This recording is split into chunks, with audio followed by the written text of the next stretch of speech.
Yes, everybody, thank you for joining me. My name is Stephen Howson. This is your tactical preview of Manchester United against Arsenal. It's Monday night. It's a few days away. We've got a little bit of a time to chill, but I'm not coming in this weekend, so you're having it fucking today. Now I'm saying. Righty, so we're walking into an absolute nightmare of a crisis of injuries here, aren't we? Solskjaer came out today in his press conference, mentioned that Martial, Rashford, Pogba, all doubts for Monday night's game. Rashford and Martial, I wouldn't put my life on it, but that's part of this game. You work with what you have, and we're really looking forward to this game. Are you? Because I don't think we are. Pogba was really struggling with his ankle. It was really swollen, so let's see how that repairs. He's got 90 minutes, but he was sore towards the end. He finished the game, but got a knock to his ankle, which is very swollen. Shaw's still a doubt as well. He says he's getting there. Let's see how he reacts in the next couple of days. We hope to see him before the international break. There's obviously AZ Alkmaar and Newcastle prior to the international break. And then on the back end of that, it's Liverpool. So all fucking fun and games for us. Absolutely fantastic. Now, I got a question, Ollie, about this. He mentioned getting some minutes, mentioned Pogba getting some minutes on Wednesday night against Rochdale, but he left him on for the whole 90 and then he got a knock. Considering the crisis of injuries that we've had, and Jimmy Garner was warming up for about, I don't know, virtually all of the game, what are we doing?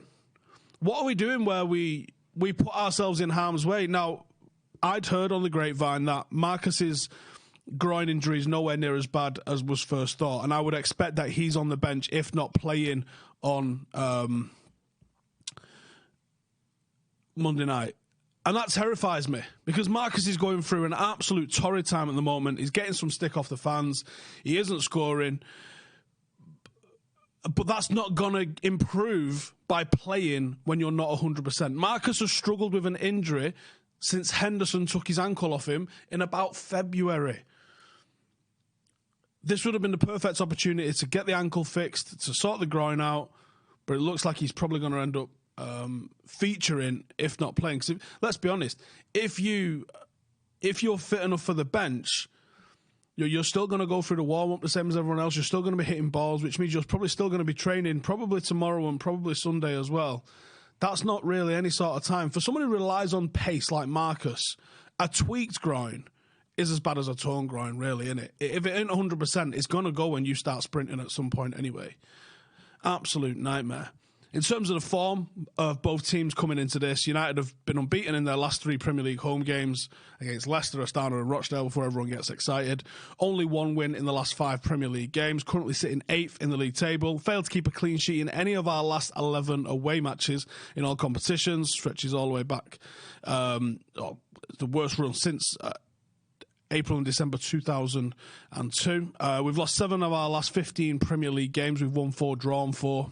Again, not a great record for us at the moment. Arsenal got 2 wins in their last 5. Had to come from behind twice to beat Villa last weekend. United haven't lost at home to Arsenal in the league since September 2006, which was a 1-0 loss. Usually line up in a 4-2-3-1, very similar to Manchester United. Heavy emphasis on the likes of Kolasinac and Maitland-Niles overlapping on the flanks. That allows the likes of Pepe to come in and operate a little bit more centrally. The key player for Arsenal is going to be Aubameyang, 6 goals in the league so far this season. Joint top scorer in the league last season as he was. 2.2 shots per game. Martial's averaging 1.7 shots per game. A goal a game this season. Most likely to start out wide. Should Lacazette not be past fit. Key player for United, for me, for this reason, for keeping him quiet, is Harry Maguire. 93% passing accuracy so far in his own half this season. 88% passing accuracy. Once he starts playing it forward, obviously it becomes a little bit more risky. 1.5 interceptions per game. 4.8 clearances per game. Van Dijk's at 4.3. And dribble pass 0.2 times per game. Van Dijk 0.3. Harry Maguire's going to have a big game. When I come to my 11, I'll explain why I've gone with my 11. I actually don't think Ollie's going with the back 4 I'm playing. I think the forward 6 he probably will, but the back 4 I think he probably won't, but he probably should. Maguire needs a big game here. We've seen flashes of leadership and flashes of some stuff from Maguire, but this is the sort of test, and this is the sort of game where Harry Maguire needs to step up and justify his fee. He's done okay so far, but he's really going to be put through the ringer against this Arsenal team. This Arsenal team's interesting because defensively they're fucking terrible. And there's no two ways around it. Like I'll ask you guys again. I asked them on Stretford Paddock on the watch along last week. Are Arsenal, not against United, before anyone says anything, but just as Arsenal as a team, are they more likely to score 8 goals or concede 8 goals? What is it? Because they've got to be more likely for one or the other, haven't they? Which one do you think it is? 'Cause I think it's more likely to concede 8 goals than score 8 goals. They've got a very good forward lineup, as we all know, and a woefully bad defence. Now, United currently have got a woefully thin forward line with a load of injuries and a pretty good defence if Ashley Young's not involved. The midfield could be where this game's won and lost, and to be honest, there's not a lot in it in the midfield. So it is going to be a case of who blinks first, whose tactics are the better out of the two. And I guess we're going to find out Monday who those two are, and also how we play, because I'm going to be honest with you as well, without having Pogba in there, I still worry how this team creates chances. And even with the team that I'm going to pick, I still pick this team and go, well, that's the best I can get out there, but I can't tell you systematically how this team is going to create chances. Bareback Barbarians in the comments says, if Arsenal get a top-class centre-back and defensive midfielder, they will be transformed, whereas United need a whole new midfield and front line. Well, that's not true, is it? Because you wouldn't need to replace Pogba and you wouldn't need to replace half of the strikers or anything that we've got. If you brought in one right winger and everybody else was fit, you could even bring in like a second-choice centre-forward and be okay. Would it not make sense to, with all our centre-backs and our issues out of depth, to play 3 at the back and to try and pack the midfield? Yes, I actually like that as an idea, and I toyed with that as something I was thinking about doing, but I don't think Ollie's going to do that. I think the fact that we've seen the same formation all the way through this season at least, and through pre-season, I think he's trying to get some system in play, and I don't think he's being successful in implementing that system yet, which is why everyone is probably about to type, what system is this that you're on about? But I don't think he's been successful in implementing the system. I think if you start switching from one formation to the other willy-nilly, you're not going to go down the path of getting one system to actually work. So I think the best thing that we can do at the moment is probably try and stick to our guns, try and force through this style of play that he's trying to play. And people saying Tuanzebe to midfield and Lindelof in midfield, I think you're wrong on that, to be honest with you. We've got good depth at centre-half, but players at centre-half, especially Tuanzebe and Lindelof, have still got things to learn as centre-halves. Start asking them to play in defensive midfield as well, they're not going to get better at centre-half by doing that. And yes, Timbo is back in training. Shall we have a look at my starting 11? Now, here's what I would like to go with for my starting 11 on Monday against Arsenal. So I'm going to go with Big Dave in net. Now, back 4 of Aaron Wan-Bissaka, Harry Maguire, Axel Tuanzebe and Rojo. The reasons I've gone with this back 4 is a defensive first back 4, because I think that the defence has to go toe-to-toe with Arsenal's attack and prevent them scoring. This is our best defensive foursome that we can play. Rojo, for as crazy as he is, very good defender. Axel Tuanzebe, for the frailties that he may have, excellent defender. Harry Maguire, Wan-Bissaka goes without saying, good defenders. The issue is then, how does this Manchester United team create? And I tried to pick a different midfield, but let's be honest with ourselves, it will be Matic and McTominay. Fred was poor against a Rochdale team. I think he was poor against Rochdale. Maybe he'll get a little bit more space if he played against Arsenal. I would like to see us move to a midfield 3 because I think that would be better in our current situation. But I don't think he's going to do that. I think he's going to play 4-2-3-1. And I think Fred would probably be a decent option in here. I'm not even sure over who, which is why I would probably go to a 3. But I don't think he's going to do that, like I said. So I think it'll be Matic, and McTominay has to sit in and help out defensively. And then the forward line. Jesse Lingard is going to be in there predominantly to put pressure on the opposition defence and try and turn it over, which you can definitely do. I would just have him running at Luiz and making clown faces at him and see if he could kick you or just give the ball to you, because he can also do that. One matter in there for a little bit of creativity. Dan James on the left to try and get in behind their team, because they are going to push out high, and Mason Greenwood up front. The reasons for them forward 4, there's basically nobody else. And I did wonder, was Angel Gomes kept away from the team on Wednesday because he's going to feature on Monday? And I just can't imagine him starting, to be honest with you. even though I think that might not be the worst thing that could happen. I'm sorry, I just need to address one comment. Young better than Rojo at left back. Did you honestly just say that?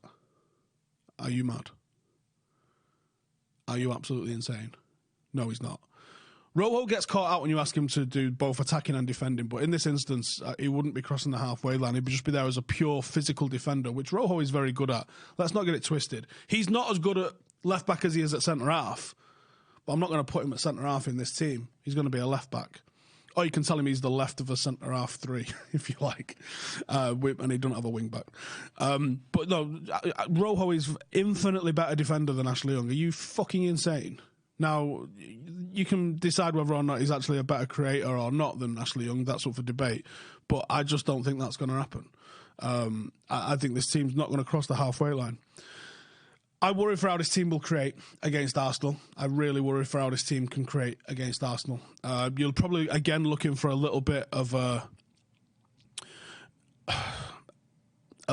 individual bit of brilliance from Mason. Possibly a nice ball through from Juan Mata, or Dan James possibly getting in behind and cutting it off the left-hand side. Otherwise, I have no idea. Matt Bowden says, how far down the pecking order is Pujmal? Who's the player that's in front of him? He's well down the pecking order, mate. Who's in 4 other players in the academy before him. So, yeah, don't worry about him for now. Good on set pieces, but that's it.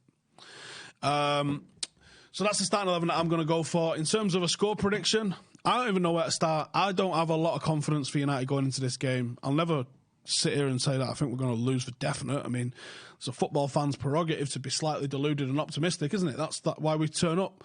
I'm going to say 2-1 United. Don't have a full lot of faith in that, but hopefully United can pull it out and get a decent one there.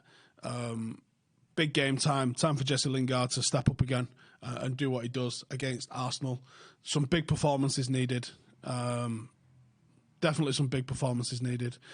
But there we go. Get some questions in. Make sure to like the video. Hit subscribe if you've not already. I'm going to do a few questions and then I'm going to wrap it up and go in for a beer. You know what I'm saying? We will lose. I support Arsenal, says George. Bartholomew says, pity Delo was out. He could play left back, possibly make the position his own. We need to see it before Shaw returned. Ollie won't drop him. Do any of you lot think Brandon Williams has earned his place on the bench? Because I do. I don't think he will, but I think he's earned it. I doubt we will score with this team. I see a scrappy draw and we'll be happy with that, says Zheng. I don't know if I'll be happy with it, but it might be the one. Colin says, stick with Williams at left back. He'll get acres of space on Monday night, even with half a pulse. He streets ahead of Young. Yeah, I honestly think that there's no area that Young is better than Williams in, and hopefully people will soon see that. Like it or leave it, says 3-5-2. 3-5-2 for me would, and he's gone with Lingard and James as the 2 strikers. That's crazy. Matic slows down play when he should be moving the ball with pace, quick pass and move football. Yep. Do I mind losing or drawing if we play entertaining? No, it's about winning. I never got that. And do you know what? So often I saw people go, wouldn't mind losing if we try and play well. Well, we had 31 shots against Rochdale. Is anyone going to sit here and say we played well? No, because we fucking drew. Do you know what I mean? Like, against Astana, there was how many shots? It was very attacking. Ultimately, it's not good enough, is it? It's about the results. Karaoke says, Young will definitely start at left back. Watch, I just think Young's absolutely shit at right back.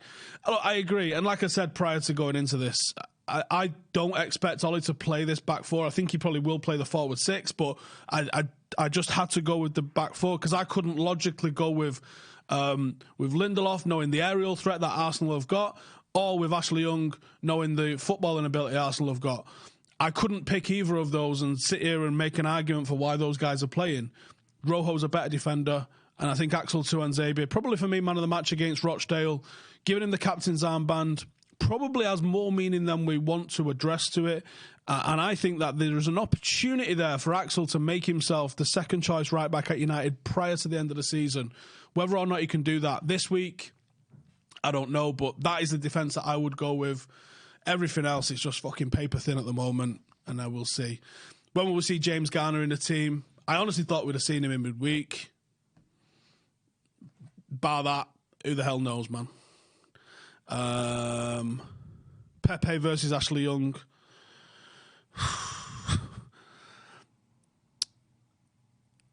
We should have put Ashley Young on the Rochdale bus. 2 goals for Mason. That would be nice, wouldn't it? United fans need to believe in Ole. Who has the better midfield? With Pogba, United. Without Pogba, Arsenal. Righty, I'm going to wrap it up there, but thank you guys for watching. Make sure to like the video. Obviously, it helps it getting found, and that's a big ask from you guys, or a big help from you guys, so really appreciate everybody that does it. Get your questions in if they're a bit more long-winded for the chat, and I'll try and answer a couple of those once the video goes up live and stays up there. But thank you guys for coming and joining us. Thanks for your questions. Thanks for the likes. Hit subscribe if you're new around here, and I guess I'll see you after the game. Laters.